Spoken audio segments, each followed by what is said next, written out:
जय भोलेनाथ। आप सभी पर भगवान शिव पार्वती की कृपा सदा सर्वदा बनी रहे। आज की वीडियो में आप सुनेंगे फाल्गुन मास महात्म्य के अध्याय 3 की कथा। ऋषियों ने कहा, समस्त पदार्थों के ज्ञाताओं में श्रेष्ठ सूत जी, अब आप क्रमश देश काल आदि का वर्णन करें। सूत जी बोले, महर्षियों, देव यज्ञ आदि कर्मों में अपना शुद्ध ग्रह समान फल देने वाला होता है, अर्थात अपने घर में किए हुए देव यज्ञ आदि शास्त्रोक्त फल को सम मात्रा में देने वाले होते हैं। गौशाला का स्थान घर की अपेक्षा 10 गुना फल देता है। जलाशय का तट उससे भी 10 गुना महत्व रखता है तथा जहाँ बेल, तुलसी एवं पीपल वृक्ष का मूल निकट हो, वह स्थान जलाशय के तट से भी 10 गुना फल देने वाला होता है। देवालय को उससे भी 10 गुने महत्व का स्थान जानना चाहिए। देवालय से भी 10 गुना महत्व रखता है तीर्थ भूमि का तट। उससे भी 10 गुना श्रेष्ठ है नदी का किनारा। उससे 10 गुना उत्कृष्ट है तीर्थ नदी का तट। और उससे भी 10 गुना महत्व रखता है सप्त गंगा नामक नदियों का तीर्थ। गंगा, गोदावरी, कावेरी, ताम्रपर्णी, सिंधु, सरयू और नर्मदा, इन 7 नदियों को सप्त गंगा कहा गया है। समुद्र के तट का स्थान इनसे भी 10 गुना पवित्र माना गया है और पर्वत के शिखर का प्रदेश समुद्र तट से भी 10 गुना पावन है। सबसे अधिक महत्व का वह स्थान जानना चाहिए जहां मन लग जाए। यहाँ तक देश का वर्णन हुआ। अब काल का वर्णन किया जाता है। सतयुग में यज्ञ, दान आदि कर्म पूर्ण फल देने वाले होते हैं, ऐसा जानना चाहिए। त्रेता युग में उसका 3/4 फल मिलता है। द्वापर में सदा आधे ही फल की प्राप्ति कही गई है। कलयुग में 1/4 ही फल की प्राप्ति समझनी चाहिए और आधा कलयुग बीतने पर उस चौथाई फल में से भी 1/4 कम हो जाता है। शुद्ध अंतकरण वाले पुरुष को शुद्ध एवं पवित्र दिन सम फल देने वाला होता है।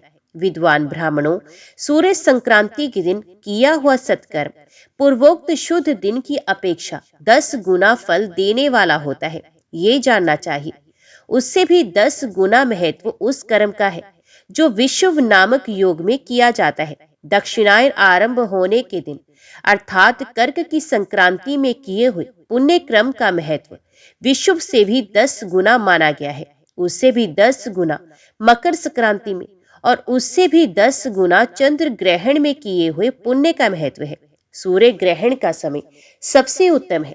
उसमें किए गए पुण्य कर्म का फल चंद्र ग्रहण से भी अधिक और पूर्ण मात्रा में होता है। इस बात को विज्ञ पुरुष जानते हैं। जगत रूपी सूर्य का राहु रूपी विष से संयोग होता है, इसलिए सूर्य ग्रहण का समय रोग प्रदान करने वाला है। अतः उस विष की शांति के लिए उस समय स्नान, दान और जप करे। वह काल विष की शांति के लिए उपयोगी होने के कारण पुण्यप्रद माना गया है। जन्म नक्षत्र के दिन तथा व्रत की पूर्ति के दिन का समय सूर्य ग्रहण के समान ही समझा जाता है, परंतु महापुरुषों के संग का काल करोड़ों सूर्य ग्रहण के समान पावन है, ऐसा ज्ञानी पुरुष जानते और मानते हैं। तपोनिष्ठ योगी और ज्ञानिष्ठ यति ये पूजा के पात्र हैं, क्योंकि ये पापों के नाश में कारण होते हैं। जिसने 24 लाख गायत्री का जप कर लिया है, वे ब्राह्मण भी पूजा का उत्तम पात्र है। ये संपूर्ण फलों और भोगों को देने में समर्थ है। जो पतन से त्राण करता अर्थात नरक में गिरने से बचाता है, उसके लिए इसी गुण के कारण शास्त्र में पात्र शब्द का प्रयोग होता है। वह दाता का पातक से त्राण करने के कारण पात्र कहलाता है। गायत्री अपने गायक का पतन से त्राण करती है, इसलिए वे गायत्री कहलाती है। जैसे इस लोक में जो धनहीन है वे दूसरे को धन नहीं देता, जो यहाँ धनवान है वही दूसरे को धन दे सकता है। उसी तरह जो स्वयं शुद्ध और पवित्रात्मा है वही दूसरे मनुष्यों को त्राण या उद्धान कर सकता है। जो गायत्री का जप करके शुद्ध हो गया है वही शुद्ध ब्राह्मण कहलाता है। इसलिए दान, जप, होम और पूजा सभी कर्मों के लिए वही शुद्ध पात्र है। ऐसा ब्राह्मण ही दान तथा रक्षा करने की पात्रता रखता है। स्त्री हो या पुरुष, जो भी भूखा हो वही अन्नदान का पात्र है। जिसको जिस वस्तु की इच्छा हो उसे वह वस्तु बिना मांगे ही दे दी जाए तो दाता को उस दान का पूरा पूरा फल प्राप्त होता है। ऐसी महर्षियों की मान्यता है। जो सवाल या याचना करने के बाद दिया गया हो, वह दान आधा ही फल देने वाला बताया गया है। अपने सेवक को दिया हुआ दान 1/4 फल देने वाला होता है। विप्रवरो, जो जाति मात्र से ब्राह्मण है और दीनतापूर्ण वृत्ति से जीवन बिताता है, उसे दिया हुआ धन का दान दाता को इस भूतल पर 10 वर्षों तक भोग प्रदान करने वाला होता है। वही दान यदि वेद वेत्ता ब्राह्मण को दिया जाए तो वह स्वर्गलोक में देवताओं के वर्ष से 10 वर्षों तक दिव्य भोग देने वाला होता है। शील और उच्च वृत्ति से लाया हुआ और गुरु दक्षिणा में प्राप्त हुआ अन्न धन शुद्ध द्रव्य कहलाता है। उसका दान दाता को पूर्ण फल देने वाला बताया गया है। क्षत्रियों का शौर्य से कमाया हुआ, वैश्यों का व्यापार से आया हुआ और शूद्रों का सेवा वृत्ति से प्राप्त किया हुआ धन भी उत्तम द्रव्य कहलाता है। धर्म की इच्छा रखने वाली स्त्रियों को जो धन पिता एवं पति से मिला हुआ हो, उनके लिए वह उत्तम द्रव्य है। गो आदि 12 वस्तुओं का चैत्र आदि 12 महीनों में क्रमश दान करना चाहिए। गो, भूमि, तिल, स्वर्ण, घी, वस्त्र, धान्य, गुड़, चांदी, नमक, कोहड़ा और कन्या, यही 12 वस्तुएं हैं। इनमें गोदान से कायिक, वाचिक और मानसिक पापों का निवारण तथा कायिक आदि पुण्य कर्मों की पुष्टि होती है। ब्राह्मणों, भूमि का दान इहलोक और परलोक में प्रतिष्ठा की प्राप्ति कराने वाला है। तिल का दान बलवर्धक एवं मृत्यु का निवारक होता है। स्वर्ण का दान जठराग्नि को बढ़ाने वाला तथा वीर्यदायक है। घी का दान पुष्टि कारक होता है। वस्त्र का दान आयु की वृद्धि कराने वाला है, ऐसा जानना चाहिए। धान्य का दान अन्न धन की समृद्धि में कारण होता है। गुड़ का दान मधुर भोजन की प्राप्ति कराने वाला होता है। चांदी के दान से वीर्य की वृद्धि होती है। लवण का दान षड्रस भोजन की प्राप्ति कराता है। सब प्रकार का दान सारी समृद्धि की सिद्धि के लिए होता है। विज्ञ पुरुष कुष्मांड के दान को पुष्टिदायक मानते हैं। कन्या का दान आजीवन भोग देने वाला कहा गया है। ब्राह्मणों, वह लोक और परलोक में भी संपूर्ण भोगों की प्राप्ति कराने वाला है। विद्वान पुरुष को चाहिए कि जिन वस्तुओं से श्रवण आदि इंद्रियों की तृप्ति होती है, उनका सदा दान करे। श्रोत्र आदि 10 इंद्रियों के जो शब्द आदि 10 विषय हैं, उनका दान किया जाए तो वे भोगों की प्राप्ति कराते हैं तथा दिशा आदि इंद्रिय देवताओं को संतुष्ट करते हैं। वेद और शास्त्र को गुरु मुख से ग्रहण करके, गुरु के उपदेश से अथवा स्वयं ही बोध प्राप्त करने के पश्चात जो बुद्धि का ये निश्चय होता है कि कर्मों का फल अवश्य मिलता है, इसी को उच्च कोटि की आसक्ता कहते हैं। भाई, बंधु अथवा राजा के भय से जो आस्तिकता बुद्धि या श्रद्धा होती है, वे कनिष्ठ श्रेणी की आस्तिकता है जो सर्वथा दृढ़ है। इसलिए जिसके पास सभी वस्तुओं का अभाव है, वह वाणी अथवा कर्म शरीर द्वारा यजन करे। मंत्र, स्तोत्र और जप आदि को वाणी द्वारा किया गया यजन समझना चाहिए तथा तीर्थ यात्रा और व्रत आदि को विद्वान पुरुष शारीरिक यजन मानते हैं, जिसे किसी भी उपाय से थोड़ा हो या बहुत देव तर्पण बुद्धि से जो कुछ भी दिया अथवा किया जाए, वह दान या सत्कर्म भोगों की प्राप्ति कराने में समर्थ होता है। तपस्या और दान, ये 2 कर्म मनुष्यों को सदा करने चाहिए तथा ऐसे ग्रह का दान करना चाहिए जो अपने वर्ण और गुण से सुशोभित हो। बुद्धिमान पुरुष देवताओं की तृप्ति के लिए जो कुछ देते हैं, वे अतिशय मात्रा में और सब प्रकार के भोग प्रदान करने वाला होता है। उस दान से विद्वान पुरुष इहलोक और परलोक में उत्तम जन्म और सदा सुलभ होने वाला भोग पाता है। ईश्वरार्पण बुद्धि से यज्ञ दान आदि कर्म करके मनुष्य मोक्ष फल का भागी होता है। ऋषियों ने कहा, साधु शिरोमणि, अब आप पार्थिव प्रतिमा की पूजा का विधान बताइए जिससे समस्त अभिष्ट वस्तुओं की प्राप्ति होती है। सूत जी बोले, महर्षियों, तुम लोगों ने बहुत उत्तम बात पूछी है। पार्थिव प्रतिमा का पूजन सदा संपूर्ण मनोरथों को देने वाला है तथा दुख का तत्काल निवारण करने वाला है। मैं उसका वर्णन करता हूँ, तुम लोग उसको ध्यान देकर सुनो। पृथ्वी आदि की बनी हुई देव प्रतिमाओं की पूजा इस भूतल पर अभिष्टदायक मानी गई है। निश्चय ही इसमें पुरुषों का और स्त्रियों का भी अधिकार है। नदी, पोखरे अथवा कुएं में प्रवेश करके पानी के भीतर से मिट्टी ले आए, फिर गंध चूर्ण के द्वारा उसका संशोधन करें और शुद्ध मंडप में रखकर उसे महीन पीसे और छाने। इसके बाद हाथ से प्रतिमा बनाएं और दूध से उसका सुंदर संस्कार करें। उस प्रतिमा में अंग प्रत्यंग अच्छी तरह प्रकट हुए हों तथा वे सब प्रकार के अस्त्र शस्त्रों से संपन्न बनाई गई हो। तदंतर उसे पद्मासन पर स्थापित करके आदर पूर्वक उसका पूजन करें। गणेश, सूर्य, विष्णु, दुर्गा और शिव की प्रतिमा का, शिव का एवं शिवलिंग का द्विज को सदा पूजन करना चाहिए। षोडशोपचार पूजन जनित फल की सिद्धि के लिए 16 उपचारों द्वारा पूजन करना चाहिए। पुष्प से प्रोक्षण और मंत्र पाठ पूर्वक अभिषेक करें। अगहनी के चावल से नैवेद्य तैयार करें। सारा नैवेद्य एक लगभग पाव भर होना चाहिए। घर में पार्थिव पूजन के लिए एक कुड़व और बाहर किसी मनुष्य द्वारा स्थापित शिवलिंग के पूजन के लिए एक सेर भर नैवेद्य तैयार करना आवश्यक है, ऐसा जानना चाहिए। देवताओं द्वारा स्थापित शिवलिंग के लिए 3 सेर नैवेद्य अर्पित करना उचित है और स्वयं प्रकट हुए स्वयंभू लिंग के लिए 5 सेर। ऐसा करने पर पूर्ण फल की प्राप्ति समझनी चाहिए। इस प्रकार सहस्र बार पूजा करने से द्विज सत्यलोक को प्राप्त कर लेता है। 12 अंगुल चौड़ा, इससे दूना और 1 अंगुल अधिक अर्थात 25 अंगुल लंबा तथा 15 अंगुल चौड़ा जो लोहे या लकड़ी का बना हुआ पात्र होता है उसे विद्वान पुरुष शिव कहते हैं। उसका 8वां भाग प्रस्थ कहलाता है जो 4 कुड़व के बराबर माना गया है। मनुष्यों द्वारा स्थापित शिवलिंग के लिए 10 प्रस्थ, ऋषियों द्वारा स्थापित शिवलिंग के लिए 100 प्रस्थ और स्वयंभू शिवलिंग के लिए 1 सहस्र प्रस्थ नैवेद्य निवेदन किया जाए तथा जल, तैल आदि एवं गंध द्रव्यों की भी यथा योग्य मात्रा रखी जाए तो यह उन शिवलिंगों की महापूजा बताई जाती है। देवता का अभिषेक करने से आत्म शुद्धि होती है, गंध से पुण्य की प्राप्ति होती है, नैवेद्य लगाने से आयु बढ़ती है और तृप्ति होती है, धूप निवेदन करने से धन की प्राप्ति होती है, दीप दिखाने से ज्ञान का उदय होता है और तांबुल समर्पण करने से भोग की उपलब्धि होती है। इसलिए स्नान आदि 6 उपचारों को यत्न पूर्वक अर्पित करें। नमस्कार और जप ये दोनों संपूर्ण अभिष्ट फल को देने वाले हैं। इसलिए भोग और मोक्ष की इच्छा रखने वाले लोगों को पूजा के अंत में सदा ही जप और नमस्कार करने चाहिए।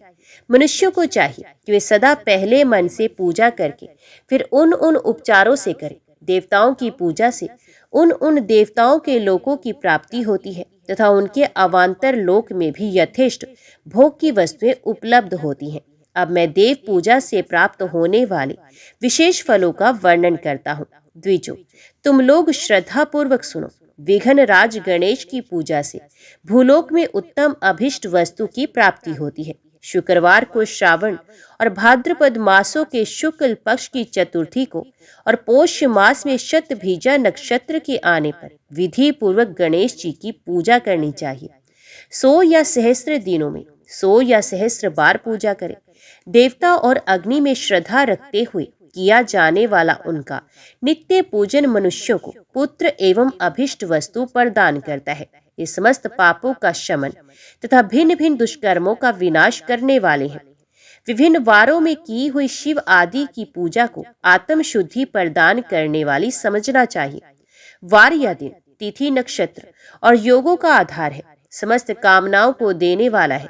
उसमें वृद्धि और क्षय नहीं होता, इसलिए उसे पूर्ण ब्रह्म स्वरूप समझना चाहिए।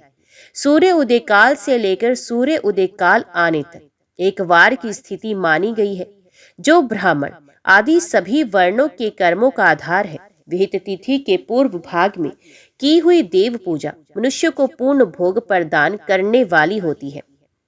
यदि मध्याह्न के बाद तिथि का आरंभ होता है तो रात्रि युक्त तिथि का पूर्व भाग पितरों के श्राद्ध आदि कर्म के लिए उत्तम बताया जाता है। ऐसी तिथि का परभाग ही दिन से युक्त होता है, अतः वही देव कर्म के लिए प्रशस्त माना गया है। यदि मध्याह्न काल तक तिथि रहे तो उदय व्यापनी तिथि को ही देव कार्य में ग्रहण करना चाहिए। इसी तरह शुभ तिथि एवं नक्षत्र आदि ही देव कार्य में ग्रहणीय होते हैं। वार आदि का भलीभांति विचार करके पूजा और जप आदि करने चाहिए। वेदों में पूजा शब्द के अर्थ की इस प्रकार योजना की गई है। ये पूजा शब्द की व्युत्पत्ति है। पू का अर्थ है भोग और फल की सिद्धि। ये जिस कर्म से संपन्न होती है उनका नाम है पूजा। मनोवांछित वस्तु तथा ज्ञान, यही अभिष्ट वस्तुएं हैं। स्काम भाव वाले को अभिष्ट भोग अपेक्षित होता है और निष्काम भाव वाले को अर्थ परमार्थिक ज्ञान, ये दोनों ही पूजा शब्द के अर्थ हैं। इनकी योजना करने से ही पूजा शब्द की सार्थकता है। इस प्रकार लोक और वेद में पूजा शब्द का अर्थ विख्यात है। नित्य और नैमित्तिक कर्म कालांतर में फल देते हैं, किंतु काम्य कर्म का यदि भलीभांति अनुष्ठान हुआ हो तो वह तत्काल फलद होता है। प्रतिदिन एक पक्ष, एक मास और एक वर्ष तक लगातार पूजन करने से उन कर्मों के फल की प्राप्ति होती है और उनसे वैसे ही पापों का क्रमशः क्षय होता है। प्रत्येक मास के कृष्ण पक्ष की चतुर्थी तिथि को ही महागणपति की पूजा एक पक्ष के पापों का नाश करने वाली और एक पक्ष तक उत्तम भोग रूपी फल देने वाली होती है। चैत्र मास में चतुर्थी को की हुई पूजा एक मास तक किए गए पूजन का फल देने वाली होती है और जब सूर्य सिंह राशि पर स्थित हो उस समय भाद्रपद मास की चतुर्थी को की हुई गणेश जी की पूजा एक वर्ष तक मनोवांछित भोग प्रदान करती है, ऐसा जानना चाहिए। श्रावण मास के रविवार को हस्त नक्षत्र से युक्त सप्तमी तिथि को तथा माघ शुक्ला सप्तमी को भगवान सूर्य का पूजन करना चाहिए। ज्येष्ठ तथा भाद्रपद मासों के बुधवार को श्रवण नक्षत्र से युक्त द्वादशी तिथि को तथा केवल द्वादशी को भी किया गया भगवान विष्णु का पूजन अभिष्ट संपत्ति को देने वाला माना गया है। श्रावण मास में की जाने वाली श्रीहरि की पूजा अभिष्ट मनोरथ और आरोग्य प्रदान करने वाली होती है। अंगों एवं उपकरणों सहित पूर्वोक्त गो आदि 12 वस्तुओं का दान करने से जिस फल की प्राप्ति होती है उसी को द्वादशी तिथि में आराधना द्वारा श्री विष्णु की तृप्ति करके मनुष्य प्राप्त कर लेता है। जो द्वादशी तिथि को भगवान विष्णु के 12 नामों द्वारा 12 ब्राह्मणों का षोडशोपचार पूजन करता है वे उनकी प्रसन्नता प्राप्त कर लेता है। इसी प्रकार संपूर्ण देवताओं के विभिन्न 12 नामों द्वारा किया हुआ 12 ब्राह्मणों का पूजन उन देवताओं को प्रसन्न करने वाला होता है। कर्क की संक्रांति से युक्त श्रावण मास में नवमी तिथि को मृगशिरा नक्षत्र के योग में अंबिका का पूजन करें। वे संपूर्ण मनोवांछित भोगों और फलों को देने वाली हैं। ऐश्वर्य की इच्छा रखने वाले पुरुष को उस दिन अवश्य उनकी पूजा करनी चाहिए। आश्विन मास के शुक्ल पक्ष की नवमी तिथि संपूर्ण अभिष्ट फलों को देने वाली है। उसी मास के कृष्ण पक्ष की चतुर्दशी को यदि रविवार पड़ा हो तो उस दिन का महत्व विशेष बढ़ जाता है। उसके साथ ही यदि आद्रा और महाआद्रा का योग हो तो उक्त अवसरों पर की हुई शिव पूजा का विशेष महत्व माना गया है।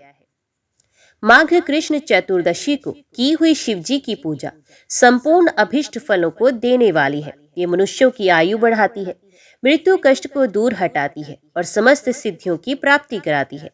ज्येष्ठ मास में चतुर्दशी को यदि महाआद्रा का योग हो अथवा मार्गशीर्ष मास में किसी भी तिथि को यदि आद्रा नक्षत्र हो तो उस अवसर पर विभिन्न वस्तुओं की बनी हुई मूर्ति के रूप में शिव की जो 16 उपचारों से पूजा करता है उस पुण्य आत्मा के चरणों का दर्शन करना चाहिए। भगवान शिव की पूजा मनुष्य को भोग और मोक्ष देने वाली है, ऐसा जानना चाहिए। कार्तिक मास में प्रत्येक वार और तिथि आदि में महादेव जी की पूजा का विशेष महत्व है। कार्तिक मास आने पर विद्वान पुरुष दान, तप, होम, जप और नियम आदि के द्वारा समस्त देवताओं का षोडशोपचार से पूजन करे। उस पूजन में देव प्रतिमा, ब्राह्मण तथा मंत्रों का उपयोग आवश्यक है। ब्राह्मणों को भोजन कराने से भी वह पूजन कर्म संपन्न होता है। पूजक को चाहिए कि वे कामनाओं को त्याग कर पीड़ा रहित शांत हो, देव आराधन में तत्पर रहे। कार्तिक मास में देवताओं का यजन पूजन समस्त भोगों को देने वाला, व्याधियों को हर लेने वाला तथा भूतों और ग्रहों का विनाश करने वाला है। कार्तिक मास के रविवारों को भगवान सूर्य की पूजा करने और तेल तथा सूती वस्त्र देने से मनुष्यों के कोढ़ आदि रोगों का नाश होता है। हर्रे, काली मिर्च, वस्त्र और खीरा आदि का दान और ब्राह्मणों की प्रतिष्ठा करने से क्षय के रोग का नाश होता है। दीप और सरसों के दान से मिर्गी का रोग मिटता है। कृत्तिका नक्षत्र से युक्त सोमवार को किया हुआ शिवजी का पूजन मनुष्यों के महान दरिद्र का मिटाने वाला और संपूर्ण संपत्तियों को देने वाला है। घर की आवश्यक सामग्रियों के साथ गृह और क्षेत्र आदि का दान करने से भी उक्त फल की प्राप्ति होती है। कृत्तिका युक्त मंगलवारों को श्री सकंद का पूजन करने से तथा दीपक एवं घंटा आदि का दान देने से मनुष्यों को शीघ्र ही वाक सिद्धि प्राप्त हो जाती है। उनके मुंह से निकली हुई हर एक बात सत्य होती है। कृत्तिका युक्त बुधवारों को किया हुआ श्री विष्णु का यजन तथा दही भात का दान मनुष्यों को उत्तम संतान की प्राप्ति कराने वाला होता है। कृत्तिका युक्त गुरुवारों को धन से ब्रह्मा जी का पूजन तथा मधु, सोना और घी का दान करने से मनुष्यों के भोग वैभव की वृद्धि होती है। कृत्तिका युक्त शुक्रवारों को गजानन गणेश जी की पूजा करने से तथा गंध, पुष्प एवं अन्न का दान देने से मानवों के भोग्य पदार्थों की वृद्धि होती है। उस दिन सोना, चांदी आदि का दान करने से बंध्या को भी उत्तम पुत्र की प्राप्ति होती है। कृत्तिका युक्त शनिवारों को दिक्पालों की वंदना, दिग्गजों, नागों और सेतुपालों का पूजन, त्रिनेत्रधारी रुद्र, पापहारी विष्णु तथा ज्ञानदाता ब्रह्मा का आराधन और धन्वंतरी एवं दोनों अश्विनी कुमारों का पूजन करने से रोग, दुर्मृत्यु और अकाल मृत्यु का निवारण होता है तथा तत्कालिक व्याधियों की शांति हो जाती है। नमक, लोहा, तेल और उर्द आदि का त्रिकुटु, सोंठ, पीपल और गोल मिर्च, फल, गंध और जल आदि का तथा घृत आदि द्रव्य पदार्थों का और स्वर्ण, मोती आदि कठोर वस्तुओं का भी दान देने से स्वर्गलोक की प्राप्ति होती है। इनमें से नमक आदि का मान कम से कम 1 सेर होना चाहिए और स्वर्ण आदि का मान कम से कम 1 पल। धन की संक्रांति से युक्त पोष मास में उषकाल में शिव आदि समस्त देवताओं का पूजन क्रमश समस्त सिद्धियों की प्राप्ति कराने वाला होता है। इस पूजन में अगहनी के चावल से तैयार किए गए भविष्य का नैवेद्य उत्तम बताया जाता है। पोष मास में नाना प्रकार के अन्न का नैवेद्य विशेष महत्व रखता है।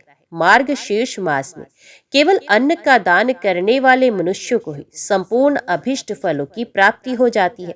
मार्गशीर्ष मास में अन्न का दान करने वाले मनुष्य के सारे पाप नष्ट हो जाते हैं। यह अभिष्ट सिद्धि, आरोग्य, धर्म, वेद का सम्यक ज्ञान, उत्तम अनुष्ठान का फल, इहलोक और परलोक में महान भोग, अंत में सनातन योग, मोक्ष तथा वेदांत ज्ञान की सिद्धि प्राप्त कर लेता है। जो भोग की इच्छा रखने वाला है वह मनुष्य मार्गशीर्ष मास आने पर कम से कम 3 दिन भी उषकाल में अवश्य देवताओं का पूजन करे और पोष मास को पूजन से खाली ना जाने दे। उषकाल से लेकर संगम काल तक पोष मास में पूजन का विशेष महत्व बताया गया है।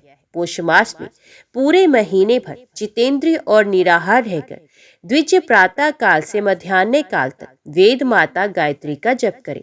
तत्पश्चात रात को सोने के समय तक पंचाक्षर आदि मंत्रों का जप करें। ऐसा करने वाला ब्राह्मण ज्ञान पाकर शरीर छूटने के बाद मोक्ष प्राप्त करता है। द्विजेतर नर नारियों को त्रिकाल स्नान और पंचाक्षर मंत्र के निरंतर जप से विशुद्ध ज्ञान प्राप्त हो जाता है। इष्ट मंत्रों का सदा जप करने से बड़े पापों का भी नाश हो जाता है। सारा चराचर जगत बिंदु नाद स्वरूप है। बिंदु शक्ति है और नाद शिव। इस तरह ये जगत शिव शक्ति स्वरूप है। नाद बिंदु का और बिंदु इस जगत का आधार है। ये बिंदु और नाद, शक्ति और शिव संपूर्ण जगत के आधार रूप से स्थित हैं। बिंदु और नाद से युक्त सब कुछ शिव स्वरूप है, क्योंकि वही सबका आधार है। आधार में ही आद्य का समावेश अथवा लय होता है। यही सकलीकरण है। इस सकलीकरण की स्थिति से ही सृष्टि काल में जगत का प्रादुर्भाव होता है। इसमें संशय नहीं है।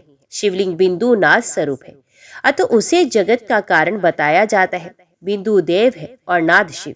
इन दोनों का संयुक्त रूप ही शिवलिंग कहलाता है। अतः जन्म के संकट से छुटकारा पाने के लिए शिवलिंग की पूजा करनी चाहिए। बिंदु रूपा देवी उमा माता है और नाद स्वरूप भगवान शिव पिता। इन माता पिता के पूजित होने से परम आनंद की ही प्राप्ति होती है। अतः परम आनंद का लाभ लेने के लिए शिवलिंग का विशेष रूप से पूजन करें। देवी उमा जगत की माता है और भगवान शिव जगत के पिता। जो इनकी सेवा करता है उस पुत्र पर इन दोनों माता पिता की कृपा नित्य अधिकाधिक बनी रहती है। ये पूजक पर कृपा करके उसे अपना आंतरिक ऐश्वर्य प्रदान करते हैं। अथ मुनीश्वरों, आंतरिक आनंद की प्राप्ति के लिए शिवलिंग को माता पिता का स्वरूप मानकर उसकी पूजा करनी चाहिए। शिव पुरुष रूप है और शिवा अथवा शक्ति प्रकृति कहलाती है। अव्यक्त आंतरिक अधिष्ठान रूप गर्भ को पुरुष कहते हैं और सुव्यक्त आंतरिक अधिष्ठान भूत गर्भ को प्रकृति। पुरुष आदि गर्भ है। वे प्रकृति रूप गर्भ से युक्त होने के कारण गर्भवान है, क्योंकि वही प्रकृति का जनक है। प्रकृति में जो पुरुष का संयोग होता है, यही पुरुष से उसका प्रथम जन्म कहलाता है। अव्यक्त प्रकृति से महत्व आदि के कर्म से जो जगत का व्यक्त होना है, यही उस प्रकृति का द्वितीय जन्म कहलाता है। जीव पुरुष से ही बारंबार जन्म और मृत्यु को प्राप्त होता है। माया द्वारा अन्य रूप से प्रकट किया जाना ही उसका जन्म कहलाता है। जीव का शरीर जन्म काल से ही जीर्ण क्षय भाव विकारों से युक्त होने लगता है, इसलिए उसे जीव संज्ञा दी गई है। जो जन्म लेता और विविध पाशों द्वारा बंधन में पड़ता है, उसका नाम जीव है। जन्म और बंधन जीव शब्द का अर्थ ही है। अतः जन्म मृत्यु रूप बंधन की निवृत्ति के लिए जन्म के अधिष्ठान भूत मातृ पितृ स्वरूप शिवलिंग का पूजन करना चाहिए। गाय का दूध, गाय का दही और गाय का घी, इन तीनों को पूजन के लिए शहद और शक्कर के साथ पृथक पृथक भी रखें और इन सबको मिलाकर सम्मिलित रूप से पंच अमृत भी तैयार कर लें। इनके द्वारा शिवलिंग का अभिषेक एवं स्नान कराएं।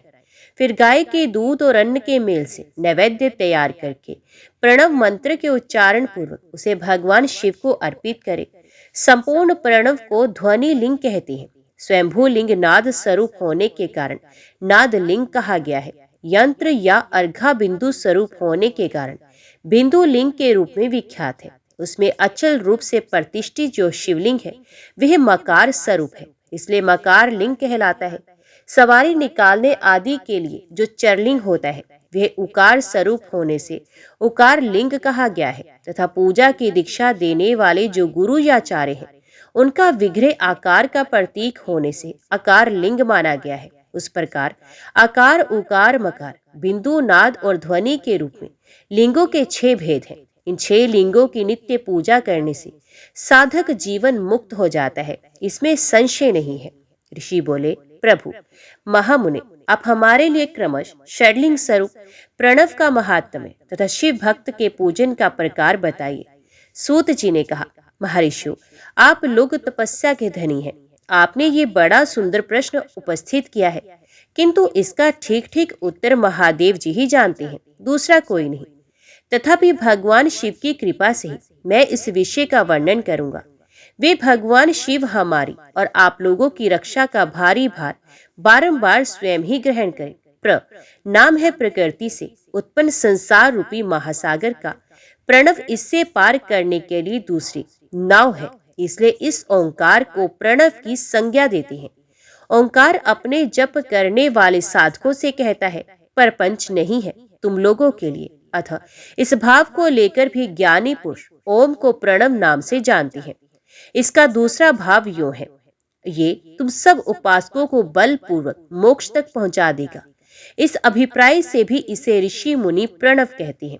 अपना जप करने वाले योगियों के तथा अपने मंत्र की पूजा करने वाले उपासक के समस्त कर्मों का नाश करके ये दिव्य नूतन ज्ञान देता है, इसलिए भी इसका नाम प्रणव है। उन माया रहित महेश्वर को ही नव अर्थात नूतन कहते हैं। वे परमात्मा प्रकर्ष रूप से नव अर्थात शिव स्वरूप है, इसलिए प्रणव कहलाती है। प्रणव साधक को नव अर्थात शिव स्वरूप कर देता है, इसलिए भी विद्वान पुरुष उसे प्रणव के नाम से जानते हैं, अथवा प्रकर्ष रूप से नव दिव्य परमात्म ज्ञान प्रकट करता है, इसलिए वे प्रणव है। प्रणव के 2 भेद बताए गए हैं, स्थूल और सूक्ष्म। एक अक्षर रूप जो ओम है, उसे सूक्ष्म प्रणव जानना चाहिए, और नमः शिवाय इस 5 अक्षर वाले मंत्र को स्थूल प्रणव समझना चाहिए। जिसमें 5 अक्षर व्यक्त नहीं है, वे सूक्ष्म है, और जिसमें 5 अक्षर सुस्पष्ट रूप से व्यक्त है, वे स्थूल है। जीवन मुक्त पुरुष के लिए सूक्ष्म प्रणव के जप का विधान है, वही उसके लिए समस्त साधनों का सार है। वे अपनी देह का विलय होने तक सूक्ष्म प्रणव मंत्र का जप और उसके अर्थभूत परमात्म तत्व का अनुसंधान करता रहता है। जब शरीर नष्ट हो जाता है तब वे पूर्ण ब्रह्म स्वरूप शिव को प्राप्त कर लेता है। ये सुनिश्चित बात है। जो अर्थ का अनुसंधान ना करके केवल मंत्र का जप करता है उसे निश्चय ही योग की प्राप्ति होती है। जिसने 36 करोड़ मंत्र का जप कर लिया हो उसे अवश्य ही योग प्राप्त हो जाता है। सूक्ष्म प्रणव के भी ह्रस्व और दीर्घ के भेद से दो रूप जानने चाहिए। आकार, उकार, मकार, बिंदु, नाद, शब्द, काल और कला, इनसे युक्त जो प्रणव है उसे दीर्घ प्रणव कहते हैं। वे योगियों के ही हृदय में स्थित होता है। मकार पर्यंत जो ओम है ये अ, ओ, म इन 3 तत्वों से युक्त है। इसी को ह्रस्व प्रणव कहते हैं। अ शिव है, ऊ शक्ति है और मकार इन दोनों की एकता, वे त्रितत्व स्वरूप, ऐसा समझकर ह्रस्व प्रणव का जप करना चाहिए। जो अपने समस्त पापों का क्षय करना चाहते हैं उनके लिए इस प्रणव का जप अत्यंत आवश्यक है। पृथ्वी, जल, तेज, वायु और आकाश, ये 5 भूत तथा शब्द, स्पर्श आदि इनके 5 विषय, ये सब मिलकर 10 वस्तुएं मनुष्यों की कामना के विषय हैं। इनकी आशा मन में लेकर जो कर्मों के अनुष्ठान में संलग्न होते हैं वे 10 प्रकार के पुरुष अथवा प्रवृत्ति मार्गी कहलाते हैं। तथा जो निष्काम भाव से शास्त्र विहित कर्मों का अनुष्ठान करते हैं वे निर्वृत्त अथवा निर्वृत्ति मार्गी कहलाते हैं। प्रवृत्त पुरुषों को ह्रस्व प्रणव का जप करना चाहिए और निर्वृत्त पुरुषों को दीर्घ प्रणव का। विहारतियों तथा अन्य मंत्रों के आदि में इच्छा अनुसार शब्द और कला से युक्त प्रणव का उच्चारण करना चाहिए। वेद के आदि में और दोनों संध्याओं की उपासना के समय ओंकार का उच्चारण करना चाहिए। प्रणव का 9 करोड़ जप करने से मनुष्य शुद्ध हो जाता है। फिर 9 करोड़ का जप करने से वे पृथ्वी तत्व पर विजय पा लेता है। तत्पश्चात पुण्य 9 करोड़ का जप करके वह जल तत्व को जीत लेता है। पुण्य 9 करोड़ जप से अग्नि तत्व पर विजय पाता है। तदंतर फिर 9 करोड़ का जप करके वे वायु तत्व पर विजय पाता है। फिर 9 करोड़ के जप से आकाश को अपने अधिकार में कर लेता है। इसी प्रकार 9 करोड़ का जप करके वे क्रमश गंध, रस, रूप, स्पर्श और शब्द पर विजय पाता है। इसके बाद फिर 9 करोड़ का जप करके अहंकार को भी जीत लेता है।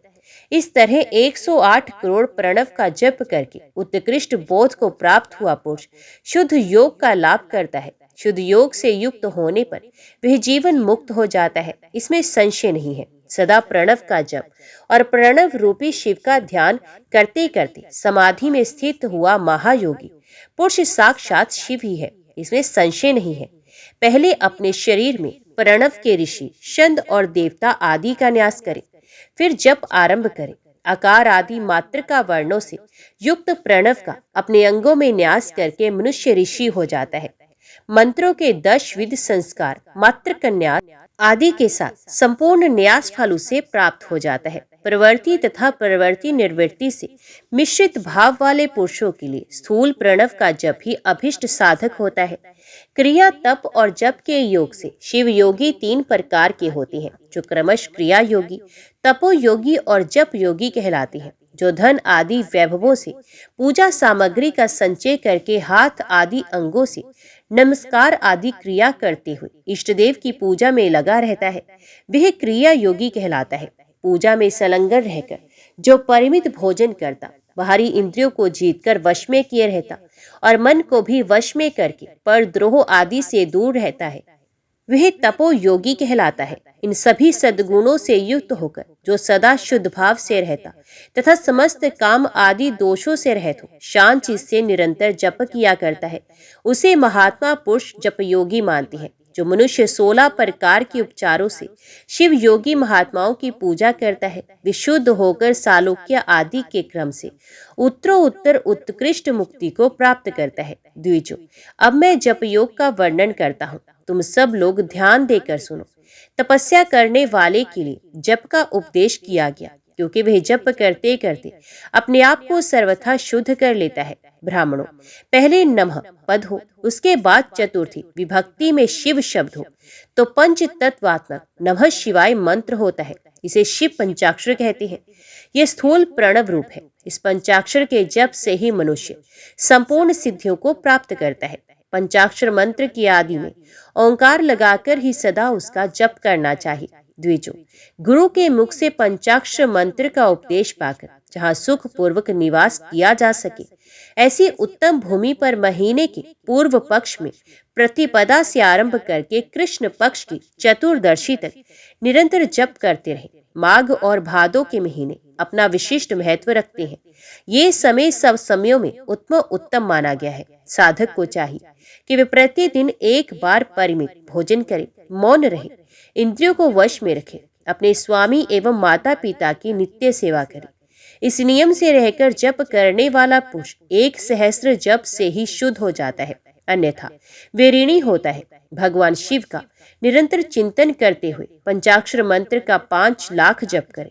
जपकाल में इस प्रकार ध्यान करें। कल्याण दाता भगवान शिव कमल के आसन पर विराजमान है। उनका मस्तक श्री गंगा जी तथा चंद्रमा की कला से सुशोभित है। उनकी बाईं जांग पर आदि शक्ति भगवती उमा बैठी है। वहां खड़े हुए बड़े बड़े गण भगवान शिव की शोभा बढ़ा रहे हैं। महादेव जी अपने 4 हाथों में मृग मुद्रा, टंक तथा वर एवं अभय की मुद्राएं धारण करते हैं। इस प्रकार सदा सब पर अनुग्रह करने वाले भगवान सदाशिव का बारंबार स्मरण करते हुए हृदय अथवा सूर्य मंडल में पहले उनकी मानसिक पूजा करके फिर पूर्वाभिमुख हो पूर्वोक्त पंचाक्षरी विद्या का जप करें।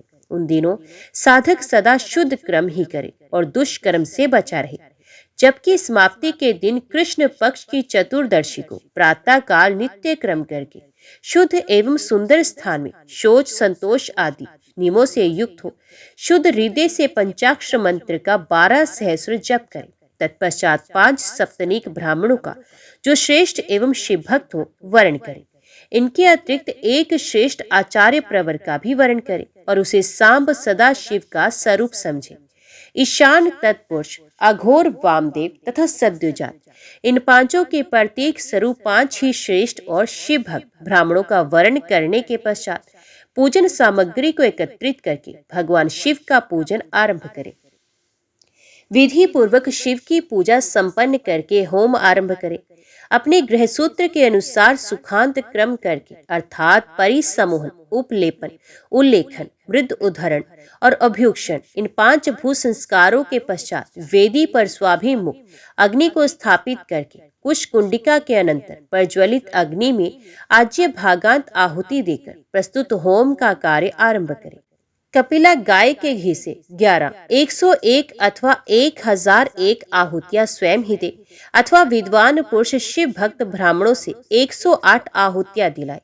होम कर्म समाप्त होने पर गुरु को दक्षिणा के रूप में 1 गाय और बैल देने चाहिए। ईशान आदि के प्रतीक रूप जिन 5 ब्राह्मणों का वर्ण किया गया हो उनको ईशान आदि का स्वरूप ही समझे तथा आचार्य को सांब सदाशिव का स्वरूप माने।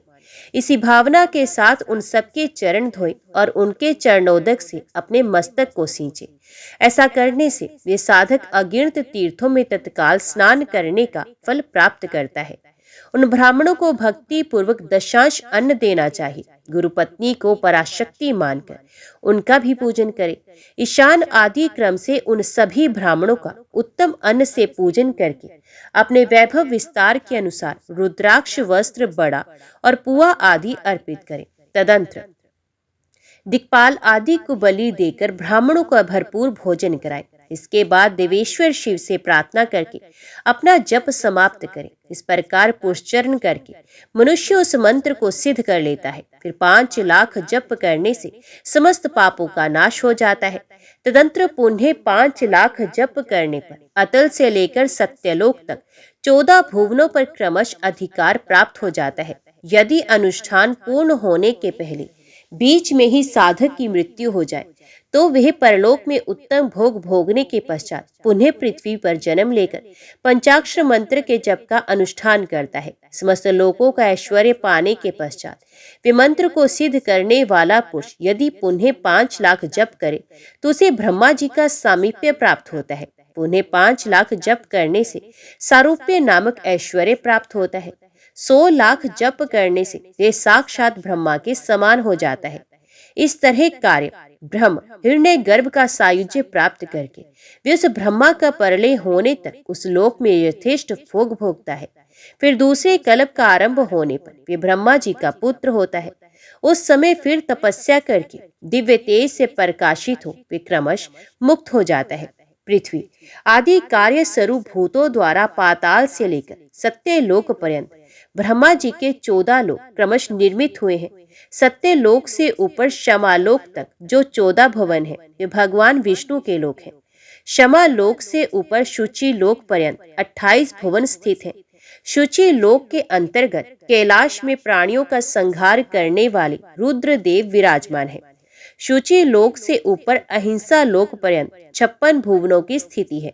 अहिंसा लोक का आश्रय लेकर जो ज्ञान कैलाश नामक नगर शोभा पाता है, उसमें कार्यभूत महेश्वर सबको अदृश्य करके रहते हैं। अहिंसा लोक के अंत में काल चक्र की स्थिति है। यहाँ तक महेश्वर के विराट स्वरूप का वर्णन किया गया।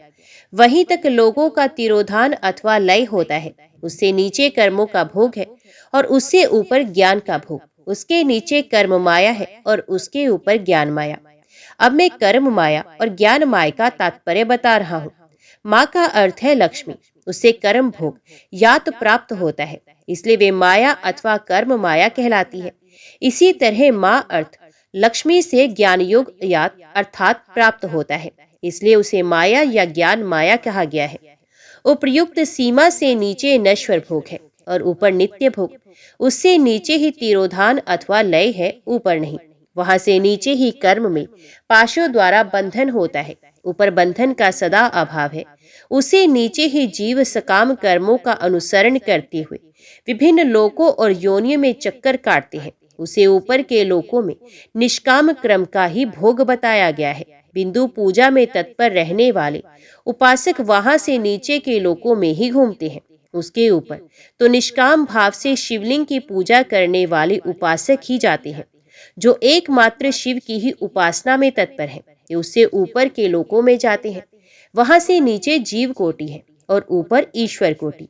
नीचे संसारी जीव रहते हैं और ऊपर मुक्त पुरुष। नीचे कर्मलोक है और ऊपर ज्ञानलोक। ऊपर मद और अहंकार का नाश करने वाली नम्रता है। वहां जन्म जनित तिरोधान नहीं है। उसका निवारण किए बिना वहां किसी का प्रवेश संभव नहीं है। इस प्रकार तिरोधान का निवारण करने से वहां ज्ञान शब्द का अर्थ ही प्रकाशित होता है। आधी भौतिक पूजा करने वाले लोग उसे नीचे के लोकों में ही चक्कर काटते हैं। जो आध्यात्मिक उपासना करने वाले हैं वे ही उससे ऊपर को जाते हैं। जो सत्य अहिंसा आदि धर्मों से युक्त हो भगवान शिव के पूजन में तत्पर रहते हैं, वे काल चक्र को पार कर जाते हैं। काल चक्रेश्वर की सीमा तक जो विराट महेश्वर लोक बताया गया है, उससे ऊपर वृषभ के आकार में धर्म की स्थिति है। ये ब्रह्मचर्य का मूर्तिमान रूप है। उसके सत्य, शौच, अहिंसा और दया ये 4 पाद है। ये साक्षात शिवलोक के द्वार पर खड़ा है। क्षमा उसके सींग है, शमकान है। ये वेद ध्वनि रूप शब्द से विभूषित है। आसक्ता उसके दोनों नेत्र हैं। विश्वास ही उसकी श्रेष्ठ बुद्धि एवं मन है। क्रिया आदि धर्म रूपी जो वृषभ है वे कारण आदि में स्थित है, ऐसा जानना चाहिए। उस क्रिया रूप वृषभाकार धर्म पर कालातीत शिव आरूढ़ होते हैं। ब्रह्मा, विष्णु और महेश्वर की जो अपनी अपनी आयु है उसी को दिन कहते हैं। जहाँ धर्म रूपी वृषभ की स्थिति है उसे ऊपर ना दिन है ना रात्रि। वही जन्म मरण आदि भी नहीं है। वहां फिर से कारण स्वरूप ब्रह्मा के कारण सत्य लोक पर्यंत 14 लोक स्थित है, जो 5 भौतिक गंध आदि से परे हैं। उनकी सनातन स्थिति है। सूक्ष्म गंध ही उनका स्वरूप है। उनसे ऊपर फिर कारण रूप विष्णु के 14 लोक स्थित है। उनसे भी ऊपर फिर कारण रूपी रुद्र के 28 लोकों की स्थिति मानी गई है। फिर उनसे भी ऊपर कार्णेश शिव के 56 लोक विद्यमान है। तदंतर शिव सम्मत ब्रह्मचर्य लोक है और वहीं 5 आवरणों से युक्त ज्ञान में कैलाश है, जहाँ 5 मंडलों, 5 ब्रह्म कलाओं और आदि शक्ति से संयुक्त आदि लिंग प्रतिष्ठित है। उसे परमात्मा शिव का शिवालय कहा गया है। वहीं पराशक्ति से युक्त परमेश्वर शिव निवास करते हैं। ये सृष्टि, पालन और संहार, तीरों भाव और अनुग्रह इन 5 कृत्यों में प्रवीण है। उनका श्री विग्रह सच्चिदानंद स्वरूप है। वे सदा ध्यान रूपी धर्म में ही स्थित रहते हैं और सदा सब पर अनुग्रह किया करते हैं। ईश्वर आत्मा राम और समाधि रूप आसन पर आसीन हो नित्य विराजमान होते हैं। कर्म एवं ध्यान आदि का अनुष्ठान करने से साधन पथ में आगे बढ़ने पर उनका दर्शन साध्य होता है। नित्य नैमित्तिक आदि कर्मों द्वारा देवताओं का यजन करने से भगवान शिव के सम आराधन कर्म में मन लगता है। क्रिया आदि जो शिव संबंधी कर्म है, उनके द्वारा शिव ज्ञान सिद्ध करें। जिन्होंने शिव तत्व का साक्षात्कार कर लिया है अथवा जिन पर शिव की कृपा दृष्टि पड़ चुकी है, वे सब मुक्त ही हैं, उसमें संशय नहीं। आत्म स्वरूप से जो स्थिति है वही मुक्ति है। एकमात्र अपने आत्मा में रमण या आनंद का अनुभव करना ही मुक्ति का स्वरूप है। जो पुरुष क्रिया तप जप ज्ञान और ध्यान रूपी धर्मों में भली भांति स्थित है, वे शिव का साक्षात्कार करके सवर आत्म रूप मोक्ष को प्राप्त करता है। जैसे सूर्य देव अपनी किरणों से अशुद्धि को दूर करते हैं, उसी प्रकार कृपा करने में कुशल भगवान शिव अपने भक्त के अज्ञान को मिटा देते हैं। अज्ञान की निर्वृत्ति हो जाने पर शिव ज्ञान स्वतः ही प्रकट हो जाता है। शिव ज्ञान से अपना विशुद्ध स्वरूप प्राप्त होता है। इस तरह यहाँ जो कुछ बताया गया है वे पहले मुझे गुरु परंपरा से प्राप्त हुआ था। तत्पश्चात मैंने पुनः नंदीश्वर के मुख से इस विषय को सुना था। नंदी स्थान से परे जो स्वयं संवेद्य शिव वैभव है, उसका अनुभव केवल भगवान शिव को ही है। साक्षात शिवलोक के उस वैभव का ज्ञान सबको शिव की कृपा से ही हो सकता है, अन्यथा नहीं। ऐसा आस्तिक पुरुषों का कथन है। साधक को चाहिए कि वह 5 लाख जप करने के पश्चात भगवान शिव की प्रसन्नता के लिए महाअभिषेक एवं नैवेद्य निवेदन करके शिव भक्तों का पूजन करे। भक्त की पूजा से भगवान शिव बहुत प्रसन्न होते हैं। शिव और उनके भक्त में कोई भेद नहीं है, वे साक्षात शिव स्वरूप ही हैं। शिव स्वरूप मंत्र को धारण करके वे शिव ही हो गया रहता है। शिव भक्त का शरीर शिव रूप ही है, अतः उसकी सेवा में तत्पर रहना चाहिए। जो शिव के भक्त हैं वे लोक और वेद की सारी क्रियाओं को जानते हैं। जो क्रमश जितना जितना शिव मंत्र का जप कर लेता है, उसके शरीर को उतना शिव का सामीप्य प्राप्त होता है, इसमें संशय नहीं है। शिव भक्त स्त्री का रूप देवी पार्वती का ही स्वरूप है। वे जितना मंत्र जपती है, उसे उतना ही देवी का सानिध्य प्राप्त होता है। साधक स्वयं शिव स्वरूप होकर पराशक्ति का पूजन करे। शक्ति वेर तथा लिंग का चित्र बनाकर अथवा मिट्टी आदि से इनकी आकृति का निर्माण करके प्राण प्रतिष्ठा पूर्वक निष्कपट भाव से इनका पूजन करे। शिवलिंग को शिव मानकर, अपने को शक्ति रूप समझकर, शक्ति लिंग को देवी मानकर और अपने को शिव रूप समझकर, शिवलिंग को नाद रूप तथा शक्ति को बिंदु रूप मानकर परस्पर सटे हुए शक्ति लिंग और शिवलिंग के प्रति उपप्रधान और प्रधान की भावना रखते हुए जो शिव और शक्ति का पूजन करता है, वे मूल रूप की भावना करने के कारण शिव रूप ही है। शिव भक्त शिव मंत्र रूप होने के कारण शिव के ही स्वरूप है। जो 16 उपचारों से उनकी पूजा करता है, उसे अभिष्ट वस्तु की प्राप्ति होती है। जो शिवलिंग उपासक शिव भक्त की सेवा आदि करके उसे आनंद प्रदान करता है, उस विद्वान पर भगवान शिव बड़े प्रसन्न होते हैं। 5, 10 या 100 सप्तनिक शिव भक्तों को बुलाकर भोजन आदि के द्वारा पत्नी सहित उनका सदैव समादर करे। धन में, देह में और मंत्र में शिव भावना रखते हुए उन्हें शिव और शक्ति का स्वरूप जानकर निष्कपट भाव से उनकी पूजा करे। ऐसा करने वाला पुरुष इस भूतल पर फिर जन्म नहीं लेता। ओम नमः शिवाय। हर हर महादेव।